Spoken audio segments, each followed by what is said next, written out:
야, 삼성과 다스? 삼성은 다스의 실소유인 줄 알았다?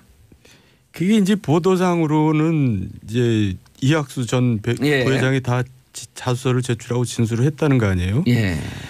제가 이제 이명박 정부 때 이 일이 일어났을 때 그때도 얘기했는지 모르지만 단 한 언론만 보도를 했어요.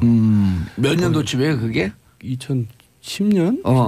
예, 근데 이게 지금 재판이 되는 게 2009년 얘기였거든요. 그때 보도 통제도 하고 그랬으니까 그랬겠죠. 근데 그 보도를 보고 제가 너무 붕괴를 했어요. 그러면서 그런 말을 했어요. 정태근 의원한테도 했을 텐데 이 정권에서 일어난 일 중에 가장 치졸한 일이 될 것이다 그랬는데. 아, 이게 돈 대납한 거 알고 있었어요 그때? 그때 대납까지는 몰랐어도 어쨌든 다스에서 그 김경준으로부터 140억을 받아냈잖아요. 그렇죠. 2011년 2월이죠. 그러니까 그게 대납을 안 했더라도 한번 생각해 보세요. BBK 이 문제 때문에 피해자들이 많잖아요. 그 피해자들은 어쨌든 MB를 보고 투자한 사람이 많았거든요. 그러니까 최소한 도덕적인 책임이 있단 말이에요.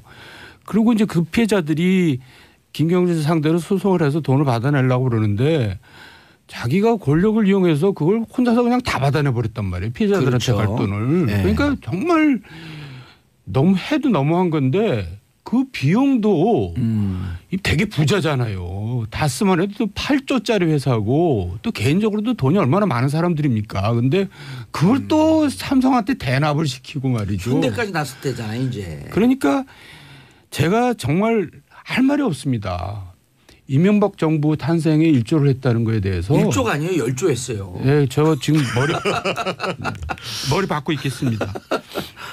아, 진짜 이거 웃을 일이 아니에요. 그러니까 2011년에 돈 넘어오고 보도 나오고 그랬을 때 그때 이미 정태근 의원님은 이거 큰일 날 일이다. 정도원 의원은. 정도원 의원. 죄송합니다. 근데 이 문제는 좀 심각한 게요. 그러니까 이제 뭐 다스가 누구 건지야 이제 곧 밝혀지겠습니다만 이게 이제 그 대임 시절에 투자를 회수하는 변호사 비용을 이제 대납했다는 거잖아요. 그러니까 지금 현대가 이제 에이킴컴프에다 했다는 것은 뭐 특허 소송 관련해서 아직 뭐 논란이 있는 거지만 삼성 같은 경우에는 보면 이게 결국은 지금 이제 이학수 진술하고 김백준 씨 진술이 지금 일치하고 있죠. 그러면은 이거는 이제 사실상의 뇌물적 성격이 강하단 말이에요. 직접 뇌물이죠. 제3자 뇌물도 아니고. 그러니까요. 그래서 제가 보기에는 저는 좀 그러니까 이 시점에서 그 이명박 전 대통령도 그렇고 그 주변도 그렇고 좀 냉철하게 판단을 하셔야 된다고 봐요. 그러니까 박근혜 대통령 탄핵할 때 보면 가장 문제가 실기잖아요. 실기. 그거 자꾸 가리려고 그러고. 최종적으로는 사실은 이제 탄핵까지 가는 거에 대한 판단을 잘못한 거고. 근데 지금 이명박 대통령 소환이 뭐 평창 올림픽 끝나고 할지 프레올림픽까지 간 다음에 그 패럴림픽까지 간 다음에 할지는 모르겠습니다만 일단 시간이 그렇게 많지 않거든요. 그러면 이 상태로 계속 가서 뻔뻔히 변명을 하는 것이 아니라 인정할 건 인정하고 또 사죄할 건 사죄해야 왜 이 문제가 심각하냐면 본인을 위해서도 그런데 어떻든 지금 이제 정도원 의원도 마찬가지고 저도 마찬가지고 이명박 대통령을 지지했거나 대통령을 만들었던 사람들의 마음도 생각을 해야 되거든요. 그 사람들의. 그래서 저는 지금 골든타임이 얼마 안 남았다. 그래서 이명박 대통령과 그 주변 참모들이 가급적 빠른 시기에 그 지난번과 같은 입장문의 발표가 아니라 제대로 된 뭐 인정과 사과 이런 부분들이 좀 있어야 되는 것이 아닌가 이런 생각을 합니다. 이학수 부회장이 소환되자마자 다 얘기를 해버렸잖아요. 그 자수서까지 제출했다 그랬잖아요. 그러니까 굉장히 이제 머리 회전이 빠른 분이고 경륜이 있는 분이잖아요. 그러니까 어차피 이건희 회장은 이제 소환될 수가 없는 사람이고 자기도 이제 이건희 회장이 그렇게 하라 그래서 했다 그러면 책임이 많이 덜어지죠. 자기 그냥 단순 전달자니까. 그러니까 어차피 그렇게 가는 게 가장 현명하겠다.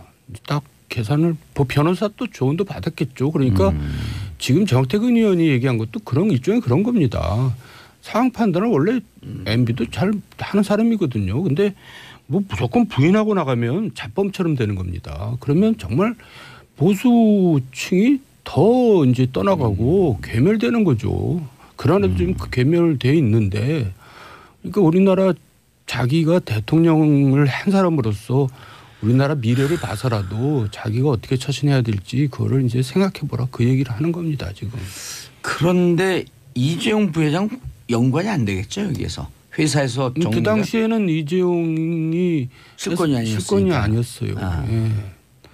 그때만 해도 그러니까 벗어나 있죠. 근데 이제 이것을 이건희 회장 3년의 집행유예 5년 받은 것을 사면 복권해 주는 대가로 이 40억을 대납했을 것이다. 검찰은 이렇게 보고 있는데 MB 측에서는 안 그랬잖아요. IOC 위원 자격 박탈을 막기 위해서 사면 복권해 줬다. 그러니까 그 사면 여부와 관계없이 예. 제3자의 회사에다가 왜 소송인을 그렇죠. 대납하냔 말이에요. 그러니까 예를 들면 사면 문제를 증명하지 못하더라고 하더라도 그러면 그것이 이제 줬을 때는 준 이유가 있을 거 아니에요. 예. 그러니까 누굴 보고 줬냐 이거죠. 그런 문제가 직접 내물이면 발생하겠죠. 부정청탁이 있으면 또 관계 없는 거 아니에요. 직접 내물일 경우에. 그러니까 직접 뇌물이고요. 저는 또 이게 이 사회에 이제 많은 생각을 해주게 했는데 MB도 그렇고 형님도 그렇고 돈이 굉장히 많은 사람들이거든요. 진짜 많아요. 뭐 공개된 거 이상으로 엄청나게 많잖아요. 근데도 왜 자기네 돈은 단 1원도 안 쓰려고 그러고 꼭 남의 돈을 쓰려고 그러는지, 그리고 그 돈을 다 어디다 쓰려고 그러는지.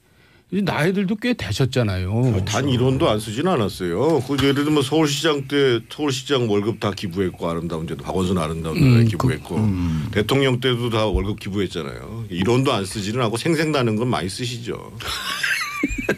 그 이제 정치적인 목적으로 이제 그렇게 했던 건데 어쨌든 참 부지런히 해야지 될 것 같아요. 그 돈 다 쓰려면은. 자, 그런데 아까 말씀하신 정태근 의원님 말씀하신 MB 측 2인자 김백준, 예. 그다음에 삼성 측 2인자 이학수, 둘의 얘기가 완전 일치돼 버린 거거든요. 그리고 이제 한간에 이제 그쪽 변호사 MB 김백준 씨 변호사 측 얘기를 들으면 김백준 씨가 다 얘기를 하고 난 다음에 큰일 났다. 그때 이제 무슨 내용인지 몰랐는데 그 큰일 났다가 이거였던 것 같아요. 이게 한 2주 전쯤에 그랬던 거거든요. 영포 빌딩 털리고 난 다음에 큰일 났다. 이제 어떻게 할 도리가 없다. 그러니까 진짜 결단을 내려야죠. 여기서 뭐 부인하고 그러는 거 나오니까 참 실망스럽더라고요. 그리고 그 주변에 있는 뭐 참모들도 이제 떠날 겁니다. 제가 볼 때는 남아있는 사람도 없을 거예요. 아니 제일 재밌는 얘기가 지난번 정태근 의원이 그 말씀하셨잖아요. 그때 입장 발표할 때 옆에 있던 7명 서 있었던 분들. 내용도 몰라요. 내용도 모르는 분들이라고. 전 그 기사 좀 크게 날 줄 알았더니 또 기사도 안 나대. 별로 관심이 없는지. 그러니까 이런 일을 당하면 사실은 진짜 진실이 뭔가라는 것들을 완전히 공개한 상황에서 그래서 그러면 대응을 어떻게 할 것인가가 나와야 되는데 그 참모들은 잘 모를 뿐만 아니라 이명박 전 대통령도 사실은 얘기를 안 하고 있을 가능성이 크단 말이죠. 네. 저희가 예를 들면 큰 선거를 치를 때 기본적으로 네거티브를 대응하기 위해서는 이 실제로 네거티브의 실체가 뭔가라는 걸 알아야지 대응이 가능하거든요. 그것부터 출발해야죠. 네. 그러니까 스테파노폴로스가 클린턴을 처음 만났을 때 클린턴이 이제 29살짜리 전략가한테 도와달라고 그랬거든요. 그러니까 스테파노폴로스가 처음 한 말이 당신 여자 관계 다 대라. 그것부터 시작했다는 거 아니에요. 그래야지 내가 대응을 한다. 그러니까 이제 그런 거 나한테 솔직히 털어놓지 않으려면 나하고 일하지 말자. 이런 거거든요. 그러니까 지금 옆에 있는 참모들이 아무 쓸모가 없는 거죠. 앞으로 재판을 해도 마찬가지입니다. 변호사한테 다 털어놔야 되잖아요. 변호사한테 털어놓지 않으면서 변론을 맡긴다라는 건 아무런 의미가 없는 재판을 하겠다는 지금 거예요. 박근혜 전 대통령이 그런 격 아니에요. 그래도 유영하 변호사한테는 다 얘기하지 않았을까요? 그랬을까요? 그렇게 저렇게 대응할까요? 자, 다 털어놓고 시인할 거 시인하고. 그리고 진심으로 사죄를 하셔야죠. 진심으로 사죄하고. 너무 늦지 않았나요, 근데? 아니 저는 아직도 시간은 있다고 봅니다. 아직도 시간이 있다.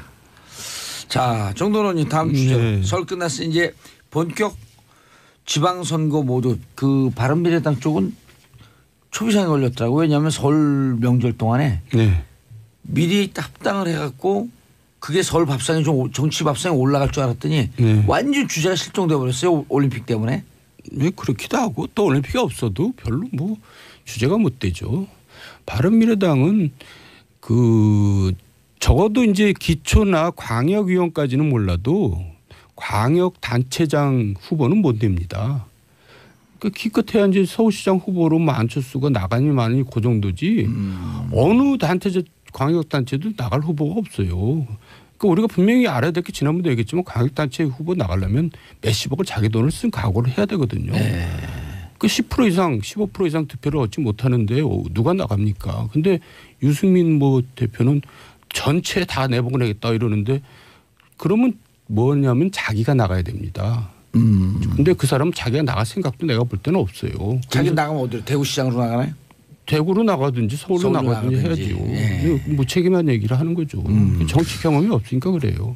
저는 조금 다른 시각에서 보면 지금 이제 정도원 선배님 말씀하신 것처럼 특히 이제 광역단체장 선거는 일정 정도의 소위 자질과 인지도에 대한 평가가 있지 않고서는 나가기가 어려운 선거죠. 예를 들면 지금 서울시장 선거가 법정 선거 비용이 34억 9천만 원이니까요. 법정 선거 비용을 제외하고 나머지 것까지 계산한다고 그러면 한 50억 들어간다고 봐야 되겠죠. 그런데 이제 15%를 못 받으면 거기에 이제 법정 선거 비용도 보전을 못 받는 문제가 발생하고 법정 선거 비용도 100%다 받는 건 아니잖아요. 100% 다 받네 법정 선거 비용은. 그거 이제 선관위에서 우리가 신고한 내용들을 가지고 이제 이걸 보존해 줘야 되냐 말아야 되냐라는 걸 쭉 본 다음에 하는데 거의 받는다고 봐야죠. 거의 받는다고 봐야 되고. 그런데 이제 지금 정몽주 의원은 자기 걱정하는 거예요. 아, 그렇습니다. 잘 설명해 주세요. 형님 어떻게 이렇게 잘하세요? 근데 이제 그 지방선거를 전망하면서 지금은 그 민주당이 압도적으로 우세를 보일 거라고 전망을 하지만 저는 예상 외에 고전할 수 있는 가능성도 있다라고 보는데 그 얘기하는 분들 꽤 있어요. 그 측면이 몇 가지 측면이 있습니다. 하나는 지금 여론조사에서 응답하지 않는 사람들이 투표장에 나올 거냐 말 거냐의 문제를 놓고 견제 심리가 예를 들면 문재인 정부에 대한 견제 심리가 발동을 한다라고 하면 상황이 달라질 수 있다는 거죠. 무슨 얘기냐면 지난번 대선 때에 문재인 대통령을 찍었다는 사람들은 41%입니다. 그리고 홍준표, 안철수, 유승민을 찍었던 사람들은 52%입니다. 근데 이제 올해 한국리서치가 신년에 그 여론조사를 할 때 보면 응답자 특성에 보면 문재인 후보를 찍었다라고 하고 응답한 사람이 무려 55%가 나왔습니다. 반대로 적극적으로 응했다는 거죠. 그리고 반대로 그 홍준표나 안철수나 유승민을 찍은 게 52%인데 실제 응답한 사람은 24%만 응답을 했습니다. 아, 반도 안 되네요. 예, 결국은 그렇게 보면 어떻게 봐야 되냐면 이 사람들이 이렇게 응답하는 것처럼 투표장에 안 나가주면 압도적으로 민주당이 이길 수도 있지만 견제 심리 때문에 투표장에 나가겠다라고 하면 상황이 달라지는 거고 동시에 예를 들면 지금 지난 대선 때도 52%였다고 말씀드리잖아요. 근데 만약에 단일화를 하지 않더라도 52%가 예를 들면 홍준표 안철수처럼 24대 21로 갈라지는 게 아니라 하나는 10, 하나는 42로 갈라진다. 그러니까 예를 들면 서울시장 같은 경우에 안철수 후보가 나오고 경기도지사 같은 경우에 이제 남경필 지사가 나와가지고 후보 간에 그러니까 당에 관계없이 후보 간에 우열이 확실하다. 라고 해서 견제 심리하는 사람이 한쪽에 쏠린다. 그러면 나머지 사람이 한 10% 내뿐이 못 받는다. 이런 현상이 벌어지면 실제로 41대 40 이렇게 나오는 거거든요. 예를 들어 이제 그 중간에 좀 그 듣는 분들이 숫자가 계속 나올때 좀 헷갈리니까 홍준표, 안철수, 유승민을 대선 때 찍었던 분들이 전체 52%쯤 되는데 이 52%가 일단 투표장에 다 나온다고 전제하면 그리고 예를 들어 안철수 후보가 바른미래당에서 나오고 서울시장에 다른 자유한국당 후보가 나오는데 별로 인지도가 없기 때문에 저쪽은 찍어봐야 사표가 될 것 같으니 그렇죠. 한 10% 정도만 가고 나머지 42% 정도가 뺀 52 중에서 10을 뺀 42가 안철수 쪽으로 온다고 한다면 민주당과 박빙의 싸움이 될 그렇죠. 가능성이 높다. 그리고 서울시장 선거 같은 경우는 지금 뭐 저 개인적인 평가인지는 모르겠습니다만 지금 박원순 시장에 대한 피로도가 상당히 높은 상황이거든요. 오히려 저는 서울시장 선거 같은 경우는 박원순 시장이 아니라 민주당에서는 후보를 교체해야 오히려 선거가 쉬운 선거가 되지 않겠는가 이런 생각을 들고 실제로 그거는 여론조사를 보면은 교체 지수가 이미 55% 가까이 나왔죠. 아니, 지지율도 40%가 나오고. 물론 지지율도 그러는데요. 네. 이게 교체지수 선거에 있어서 교체지수라는 거는 무시할 수가 없는 거거든요. 그러니까 지금 현 시장의 인지도만큼의 피로도가 쌓여 있다라는 측면이거든요. 그러니까 이제 우리 나라를 위해서는 야당이 강해져야 합니다. 야당이 강해져서 여당을 여기 있으면 안 된다니까요. 여당을 견제해주면서 이제 그 여당도 이제 강해지면서 정부도 강해지면서 나라가 강해지는 거거든요. 근데 지금 야당이 너무 형편없어요. 이런 지금 정태근 의원 얘기처럼 분발할 수 있는 여지가 있거든요. 근데 아니, 야당이 세면요. 예. 야당이 세면 야당이 여당한테 막 압박을 할 거 아니에요. 그러면 청와대나 이런 데 가서도 야당이 이렇게 되는데 좀 들어줘야 되지 않아? 하면서 이게 정책이 좀 조율을 맞출 수 있잖아요. 그러니까요. 근데 지금 제1야당의 대표는 지금 여당의 선거대책본부장 역할을 하고 있어요. 그러니까 이게 뭐 제1야당 대표 누굽니까? 아유, 제 입에 담기도 싫습니다. 그러니까 이게 선거가 되겠어요. 지금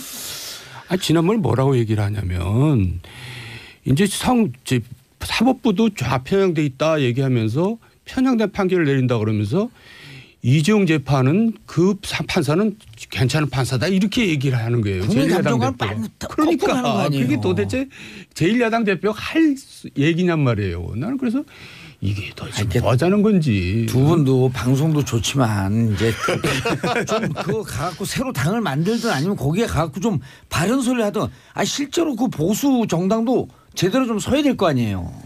그 지방선거 전망 관련해서 제가 또 한 가지 좀 말씀을 드리고 싶은 게 지금 이제 일자리 문제거든요. 일자리요. 일자리. 그러니까 지금 사실은 평창과 남북 문제 관련해서 문재인 정부가 대단히 성과를 냈고 특히 어제처럼 이제 서두르지 않겠다라고 말씀하시는 것이 굉장히 이제 지금 그 크게 바람직한 방향이고요. 뭐 국민들한테 신뢰감을 줄 수 있는데 지금 결정적으로 문제가 되는 건 일자리 문제입니다. 그렇죠. 그러니까 1월 달 고용 지표를 갖다 놓고 여당 대표는 뭐 최저임금은 무슨 뭐 죄가 없다는 둥 우원식 대표가 그런 얘기했거든요. 그리고 이제 기재부 장관은 별 영향이 없다 이렇게 얘기를 했는데 이미 다 작년에 다 이제 반영이 된 거거든요. 그리고 고용률이 조금 늘어나고 실업률은 그대로면 예를 들면 경제활동 인구가 늘어나면 실업자가 늘어난다는 소리예요 기본적으로. 그리고 1월 달에는 공공부문 재정 숫자가 엄청나게 많기 때문에 거기서 사실은 한 6.2% 정도 올라갔거든요. 그런데 지금 한번 보세요. 지금 이제 1월 달 고용 지표를 놓고 봐도 지금 실업자 통계가 10년 이래로 최고예요. 무려 102만인가요? 그러니까 뭐 굉장히 높았고 소위 이제 이 청년들 체감 실업률은 21% 육박했어요. 그러니까 야당 입장에서 보면 그런 문제를 얘기를 해야 되는 거거든요. 그러니까 지금 IMF조차도 지금 최저임금 급격하게 올리는 거를 하지 말라고 지금 공고를 했단 말이에요. 지금 최근에. 그래서 이게 이제 3월 달이 평창에 끝나고 3월 달이 되면 대학 졸업 시즌이 이제 이달로 끝나잖아요. 그러면 현장으로 사람들이 몰려 나오는 거예요. 더 쏟아져 나오는 경제활동 인구들이 엄청나게 늘어나게 되는 거예요. 그런데 실제로 고용 전망은 별로 밝지 못하단 말이에요. 그리고 이제 아까 2부에서도 얘기했지만 GM 문제 보통 심각한 문제가 아니거든요. 그렇죠. 그리고 이미 미국에서 지금 파상적인 공세를 한단 말이에요. 이미 태양광 패널 그랬죠. 세탁기 지금 세이프가드 발동했죠. 지금 GM 문제가 터졌죠. 철강. 거기다가 이제 철강. 철강 같은 경우는 저희가 3위의 공급국가예요. 미국에. 근데 사실은 12개국 만약에 제재한다고 했을 때 유일하게 동맹국 중에 들어가 있는 나라가 우리나라거든요. 이런 문제를 가지고 이런 문제는 야당 우리가 오히려 잘한다. 해가지고 대화를 놓고 정부도 비판할 건 비판하고 풀어나가야 되는데 도대체 뭘 하는지를 모르겠어요. 아니 얘기를 또 하는 것도 중요하지만 그 메시지보다 메신저가 중요하다는 거 아니에요. 그러니까 메신저가 권위 있는 메신저가 없어요. 지금 야당에는. 알겠습니다. 야당 건강하기 위해서 정당 활동 두 분 하시길 권하면서 끝났어요. 인사하세요. 다음 주에 또 뵙겠습니다. 저는 내일 10시 5분에 돌아옵니다. 평화를 사랑하는 대한민국 국민 여러분 감사합니다. 땡큐.